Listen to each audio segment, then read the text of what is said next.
So imagine investing in a stock ETF that had a yield of more than 10%. Well, believe it or not, they exist. They're called covered call ETFs. And that's what we're going to talk about in today's video. Hey everybody, my name is Rob Berger. This is the Financial Freedom Show where we talk about investing in retirement and financial freedom. If those topics are interest to you, I encourage you to subscribe to the channel. I also send out a newsletter every Sunday morning. You can subscribe to the newsletter with the link below this video. So today we're going to look at two specific covered call ETFs. One is JEPI. It's the JP Morgan Equity Premium Income ETF, and XYLD. It's an S&P 500 covered call ETF. These are both covered call ETFs. I'll explain in a minute what those are, but I've received a ton of email from folks asking me about this. I'll just give you a couple of examples. A viewer named Edward emailed me and he said, my parents' Merrill Lynch broker was chatting with me about the above funds and suggested I park my cash in funds like XYLD and JEPI. Have you ever done a video on those types of funds or written articles about them? Well, I have, at least today. That's what we're going to cover. Appreciate the email. Another one came from Jim. He's talking about where to park some money. He said his primary goal was income and maintaining capital, and he's interested, in my opinion, specifically on JEPI. Again, we're going to look at both of them. So as a starting point, we need to make sure we understand what a covered call option is. Let's imagine you own 100 shares, we'll say of Apple, could be of the S&P 500 index, but of some security.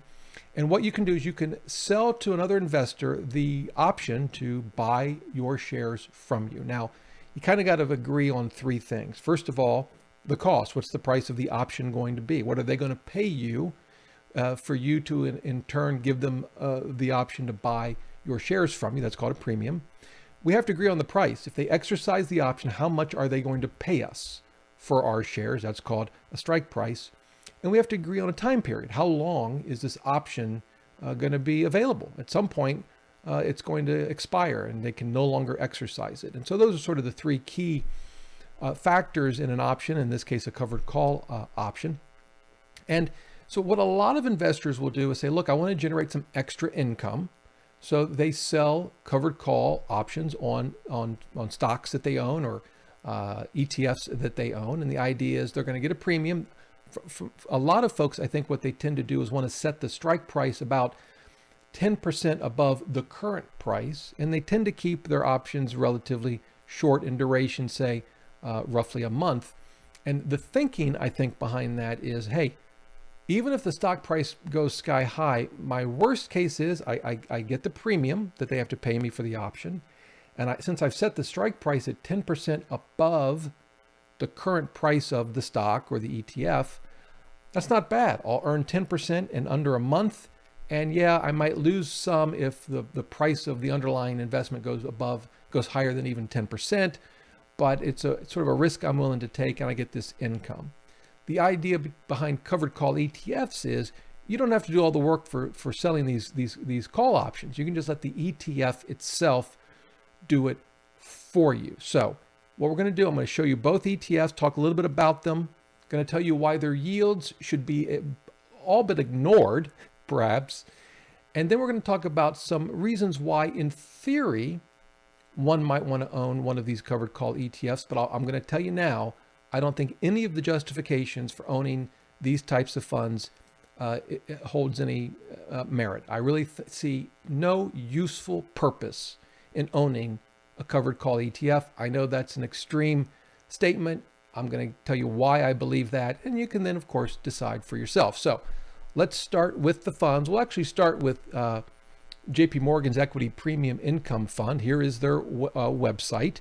You can see it's got I'll call it a reasonable expense ratio of 35 basis points. That's higher than I would want to pay. But for what they do, it's not a terribly high expense ratio. Keep in mind, though, that the expense ratio does not include transaction costs. That's true of any fund. So those will come out as well. And what this fund does, you can see the description here. This does not invest in an S&P 500 index for its underlying securities. It's actually an actively managed fund. And I can actually show you that if we jump over to Morningstar. Here is, here we go. We want this one. Here's the JP Morgan fund. If we go to the portfolio, It looks like an S&P 500, and I think overall it invests very similar to an S&P 500. But when we go to the actual portfolio, we can see, first of all, it only owns 107 stocks, number one. But we can also see that it's fairly equal weighted in an S&P 500 index, which, by the way, we'll get to XYLD in a minute. But if we look at their portfolio briefly, this is the underlying investment, the S&P 500. We can see 500 roughly equity holdings and what we would expect to see. Apple on top because, whoops, didn't mean to do that. Apple is the highest because it's got the largest market cap, and then Microsoft and on down. The JP Morgan fund is actively managed. They're actively picking these stocks to hold in their portfolio. So that's part of the portfolio. And then the other part, we can come back here, is selling S&P 500 index call options. And they sell what are called out of the money. You can see that right here, out of the money call options, which is what I kind of described a moment ago. If the strike price, we'll just say, is $100, or excuse me, if the price of the underlying index, in this case the S&P 500, were $100 per share, they're going to write call options with a strike price higher than that. And that's basically JP Morgan. That's their fund. That's what they do. So you've got an actively managed fund, and then on top of that, they are writing out of the money S&P 500 index call options. That's the JP Morgan fund. The XYLD fund is different in two ways. First of all, as we just saw a moment ago, their underlying investments are in fact an S&P 500 index. They actually break it out here. They're tracking the S&P 500. But the other thing they do is the call options that they're selling are really at the money call options. And I had to dig into the prospectus to see that. But you can see here, they're talking about at the money call options right here, which are options with a strike price that are near the market price of the underlying asset. So in that sense, the JP Morgan fund and XYLD do have some pretty significant differences. Having said that, if we look at both funds in Morningstar, the thing that I think a lot of investors are most focused on are the yields. And in both cases, they have pretty significant yields. This is the JP Morgan. We can look at the 12-month, 10.6%. XYLD, a little higher, almost 13%. Part of that might be because they're selling at the money call options, which are going to have higher premiums than call options that the strike price is out of the money. That may explain the difference in the yield, but for a lot of folks, it may not matter. Boy, a 13% yield versus a 10.62% yield, pretty significant. Now, the first thing that I want to stress is that I think the yields of these funds are by and large irrelevant to whether we should invest in them. And I know that it's going to be difficult for me to convince many of you of that, but I'm going to try regardless. The first thing is this: we can't compare the yields on these funds with, say, the yield on a S&P 500 index fund, or for that matter, just about any stock index fund. When we talk about yield of a stock fund, whether it's actively managed or an index fund, you're talking about dividends, right? These are the yield is comprised of dividends that the companies that are owned in that fund are paying the shareholders. With covered call ETFs, yes, they do get some dividends, but as we know, those are relatively small, 1% to 2% typically for an index fund. Most of their yield is coming from call option premiums, as you would expect. So the point we have to understand is we're using the same word yield, but it means something very different when you're talking about a covered call ETF than when you're talking about say a fund that doesn't sell calls and just is a stock fund. But I think more importantly is this: what we really care about is total return. You can have a sky high yield like we've seen with these covered call ETFs, but if the total return of the fund isn't higher, even on a risk-adjusted basis, then who cares about the yield? You're still going to end up with less money than if you just invested in a plain vanilla index fund, and that's true whether you're still accumulating assets or you're actually in retirement. And I want to show you that. We're going to go to Portfolio Visualizer and look at a couple of things. The first thing I've done, I've got both of our covered call ETFs here. And then I've just got the Vanguard VOO, which is an S&P 500 index. Now, the first thing to note is we get very little data. You see it starts in January of 2021, so we get what, 23 months of data. The reason, unfortunately, is JP Morgan. Their fund is effectively brand new. It launched, I believe, in the middle of 2020. So we have very little data. Now, we can look at the data we have, and that's fine. And we can see of the three, JP Morgan actually is on top pretty significantly. Again, it's only 23 months, but it's pretty significant. One question would be why? And I think the answer to that is because of 2022. This year, stocks have been down, and in a down market, covered call ETFs will outperform because they're going down just like a standard, in this case, S&P 500 index fund, but they are getting the premiums from the call options to, at least to some degree, offset that decline. And if we look at it, that's what we see.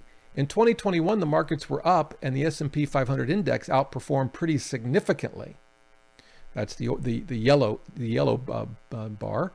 When we come to 2022, we notice that the S&P 500 has performed the worst, as you would expect. One interesting point here is that between our two covered call ETFs, the blue bar is JP Morgan's, it performs significantly better than the Global X S&P 500. I think it's difficult to understand why, and this is only 11 months of data, so it's by and large, I would argue, irrelevant. But it certainly can be in part, perhaps, because JP Morgan is an actively managed fund, and perhaps the stocks that it picks this year have simply done better than the S&P 500. We are going to need a lot more data to really draw any conclusions. Now, what I'd like to do is pull out the JP Morgan fund for a moment. And the reason I want to do that is because XYLD has a lot more data. We can go back to January of 2014 and look at the data. And if we imagine we're going to put in $1 million portfolio, and we're not going to assume any cash flows at all. We're not pulling money out or putting money in. If we analyze the portfolio, we can see that the Vanguard fund, S&P 500, which is the second one here, significantly outperformed the S&P 500 covered call ETF, compound annual growth rate of over 11% versus 5.6% for the covered call ETF. And this really, long-term, is what we should expect, because if stock prices are going up, selling the covered calls over time is going to cost you. You'll get the premium, but over time, as prices exceed the strike price, you're forced to sell your options at below market prices. You're going to end up in a worse position. So yes, the covered call ETFs, including the S&P 500 covered call that we're looking at here, that ETF has a very rich yield, but that doesn't mean it's going to outperform. And in fact, we know that unless markets are consistently down over long periods of time, which they never have been, they might be down for a couple of years, but they're not consistently down for a very, very long time. The covered call ETFs are not going to outperform their most comparable index. And what we're looking at here is a perfect example. Now, for that reason, if you're just wanting total return, in my mind, there's absolutely no question that a covered call ETF is not the way to go. But what some folks will say is, yes, but I want the income. I want that high yield. And it may be because they're in retirement and they're spending it. We know just from what we've looked at here that if you just want the income, not because you're retired, you just feel comfortable with the income, it's going to be a very costly income because your results over time are going to significantly lag the comparable index. But what about those in retirement? Well, we can model that. We can imagine we're going to withdraw a fixed amount. We'll just use 40,000, sort of borrowing from the 4% rule. We'll adjust it for inflation. Of course, we only got one fund in each portfolio, but we'll rebalance. And I'm going to display the income that we're getting so you can see that. And we'll run this. And even taking out money, we can see that the S&P 500 still has more than doubled over the last roughly 8 or 9 years. Whereas taking out 40,000 a year, the covered call ETF, the S&P 500 covered call ETF, has gone up a little bit. That's not terrible, but not nearly as much. And here's the thing. With the S&P 500, if you were taking out 40,000 a year on a $1 million portfolio, you would absolutely have to sell some shares. You have some dividends, but yes, you would absolutely have to sell some shares. And in retirement, that bothers some people. But it's really a fear that we need to overcome, because ultimately what we care about is the total value of our portfolio, not how many shares we own. If we look at income, which is down here, we can see that the covered call ETF, in most years, we could probably just use the yield to cover our annual expenses. Probably not in 25, 15, and 16, because the yields went down, but then they popped back up. And probably could, and so the result being that we wouldn't have to sell as many shares of the covered call ETF to generate our retirement income as we would if we just invested in an S&P 500 index, which is the red lines in the bar chart. But still, who cares? With the S&P 500, we end up with a lot more money. Now, so if you're trying to generate income, I don't think that is a sound justification for investing in a covered call ETF. Another justification I've heard is, well, they've got great yields. Bonds have been a mess this year. Maybe it's a bond alternative. Well, that's problematic as well, and I'll show you why. We'll go back to Portfolio Visualizer, and we'll put JP Morgan's fund back in. We'll get rid of the S&P 500 for a minute. I'm going to compare the two covered call ETFs to a bond fund. We'll just use Vanguard's total bond fund. Now, they're going to, of course, significantly outperform, as you can see. But what I want to show you is standard deviation. For the covered call ETFs, and again, this is a relatively short period of time because JP Morgan, we don't have a lot of data, but they're in we'll call it the 12 to 13% range for standard deviation. Look at the bond portfolio, 6.5. The point is, covered call ETFs are significantly more volatile than a bond fund. And in fact, if we want to get more data, we can take JP Morgan's fund out, rerun the numbers, and go back to 2014. But we still see the same thing. In fact, the standard deviation on the bonds has actually gone down 4.4. It's over 12.5 for the covered call ETF. So I really don't think viewing covered call ETFs as a bond alternative is a justification for buying them. They don't act like bonds. They act more like what they are, stock ETFs. So a bond alternative, I don't think is a great justification. A third justification I've heard is, well, okay, fine, Rob, they act like stocks, but they're not as risky as, say, an S&P 500 because the premiums help us reduce the risk, particularly in a year like this year when the markets are down. Well, that may be true, and let's take another look. What I want to compare, again, just so we have the data, is we'll compare XYLD to VOO, and we will see that the covered call ETF, which is portfolio number 2, has a standard deviation of 12.57, compared to the S&P 500 over this time period, again, 8 or 9 years, is 15%. So it is not as volatile. But here's the thing, if volatility is our true concern, there are other ways to reduce this volatility. How? Add bonds. So let's do a third portfolio. I'm just going to guess, but we'll put 80-20. The 20% is in a bond fund. Now, if we analyze this portfolio, let's look at the standard deviation. There we go. So this is the S&P 500. It's still at 15. This is the covered call ETF, still at 1257. But by combining stocks with bonds, in this case 80-20, we get a standard deviation. It's actually lower than the covered call ETF. Not by a lot, but by a little. But look at the performance difference, 1.7 million to 1.2. The point being, if we're looking to reduce the volatility of a portfolio, I don't see covered calls as the best way to do it.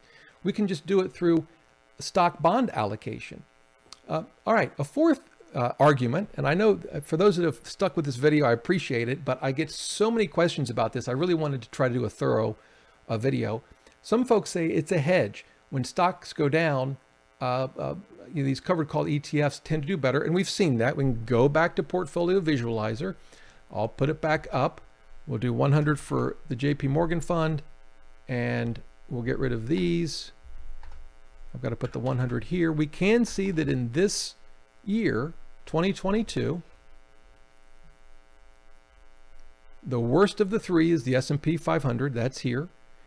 The XYLD, the covered call ETF that focuses on the S&P 500, it hasn't had a great year, but it still hasn't lost as much as the S&P. And of course, the JP Morgan has done even better.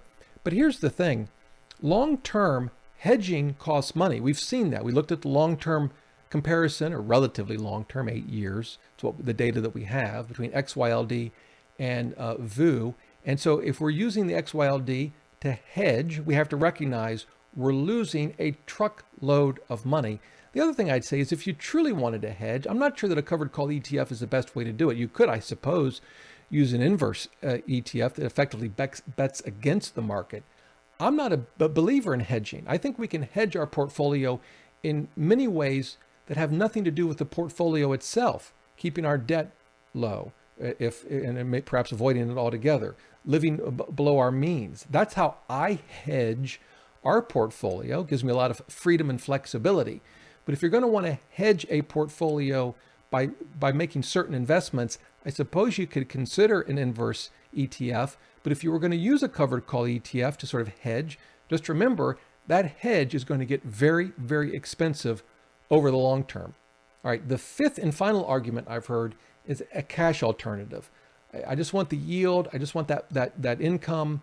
And it's, even though yields on cash have gone up this year, they still aren't anywhere near 10 or 12%. And so that's what I'm after. Again, we have the same problem there that we had with bonds. Covered call ETFs aren't cash. They don't behave like cash. They're much, much riskier, and they can lose money. In fact, the two that we're looking at in this video both have lost money this year. If we look at XYLD going back further, there have been years when it's lost money. So they're much more volatile, and they can lose money in years where cash is much safer in the sense that it's not nearly as volatile. So I think the argument that it can replace cash is really kind of just an excuse for reaching for that extra yield when we know long-term that yield doesn't pay off. It ends up costing you more money than just sticking with an index fund. So I've really thought hard about some scenario where investing in a covered call ETF could make a lot of sense. I can't think of any. I think it's the kind of investment product that's best off avoided. I'll say one final thing. If you listen to this, you say, Rob, I appreciate it, but I'm going to invest in it anyway. Well, that's your choice. I really wouldn't do it in a taxable account. These things will crush you when it comes to taxes for obvious reasons. So I would certainly not invest in a covered call ETF inside a taxable account. Well, there you go. That's my take on JP Morgan's covered call ETF and the S&P 500 covered call ETF XYLD. If you have any questions, leave them in the comments below. Be happy to help you out any way I can. And until next time, remember, the best thing money can buy is financial freedom.